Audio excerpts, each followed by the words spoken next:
औरंगजेब अपने आदेश का अपमान होते देख गुस्से से बौखला गए। वह कुछ कह पाता उससे पहले ही वजीर भागते हुए औरंगजेब के पास आया। बोला, चमत्कार हो गया, मंदिर का नगारा खुद पे खुद बज रहा है। ये करिश्मा मैं अपने आंखों से खुद देख के आ रहा हूँ।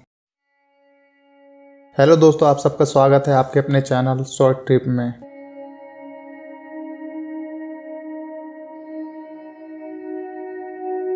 आज हम पुरानी दिल्ली चांदनी चौक लाल किले के सामने वाले श्री दिगंबर जैन लाल मंदिर और मुगल बादशाह के बीच अद्भुत घटनाओं की बात करेंगे। इस मंदिर का निर्माण मुगल शासक शाहजहां के समय 1656 में किया गया था। अब बात करते हैं मंदिर से जुड़ी ऐतिहासिक कहानी के बारे में। जब पूरे भारत में किसी मंदिर का निर्माण तो दूर भगवान के प्रतिमा के दर्शन भी दुर्लभ होते थे, उस समय कहा जाता है कि एक दिन बादशाह के जैन सैनिक रामचंद्र को कहीं से भगवान पार्श्वनाथ की मूर्ति मिली। उसने अपने घर में मूर्ति को स्थापित कर लिया, बिना इस भय के अगर बादशाह को पता चल गया तो इसका परिणाम क्या हो सकता है। रामचंद्र ने अपने घर में ही पूजा करना शुरू कर दिया। उसे देख सेना के बाकी जैन सैनिक ने भी पूजा करना शुरू कर दिया और दूर दूर से दर्शन करने आने लगे भक्तजन। शाहजहां एक क्रूर मुगल बादशाह था जिसने अपने समय में अनेकों मंदिरों को तुड़वाया। जब उसे इस मंदिर के बारे में पता चला तब अपने सैनिक के इस गुस्ताखी को नजरअंदाज कर दिया। कुछ समय बाद शाहजहां को उसके बेटे औरंगजेब ने कैद कर लिया और बादशाह बन गया। ये बात तो सब जानते हैं कि औरंगजेब कट्टर मुस्लिम था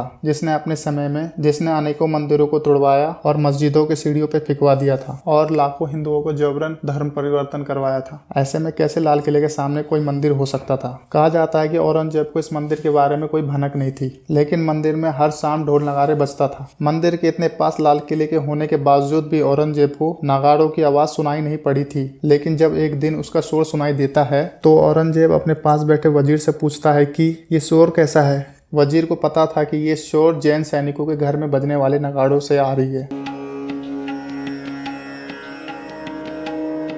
वजीर इस बात से हैरान था, आज तक औरंगजेब को ये आवाज क्यों नहीं सुनाई दी। वजीर औरंगजेब को जवाब देते हुए कहता है कि आपके एक इशारे पर मर मिटने वाले जैन सैनिकों के घरों में भजन कीर्तन होता है। ये सुन के औरंगजेब का थोड़ा सा गुस्सा शांत हुआ। फिर अपने वजीर को आदेश दिया, कल से ये शोर सुनाई ना दे। ये खबर सुनते ही सैनिक सहम गए और अगले दिन किसी की हिम्मत नहीं हुई। तभी एक ऐसी घटना हुई जिसने सबके होश उड़ा दिए। शाम के समय बजने वाला नगाड़ा स्वयं बजने लगा। उसके शोर से लाल किले की दीवार गूंज उठी।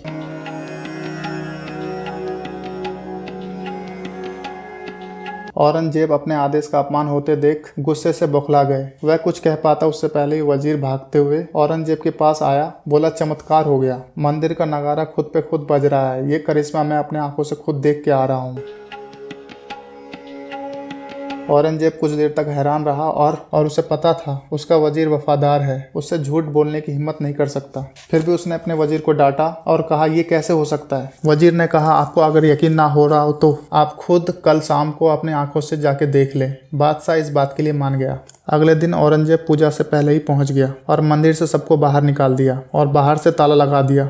आज भी वैसा ही हुआ। पूजा के समय ढोल नगारा खुद ही बजने लगा।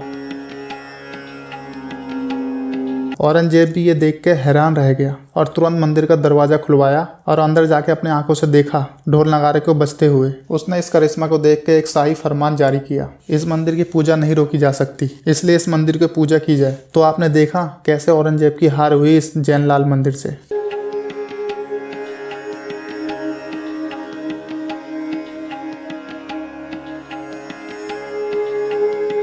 आपको हमारी वीडियो अच्छी लगी तो लाइक सब्सक्राइब कर दें, जिससे हमारी आने वाली वीडियो आपको मिल जाए।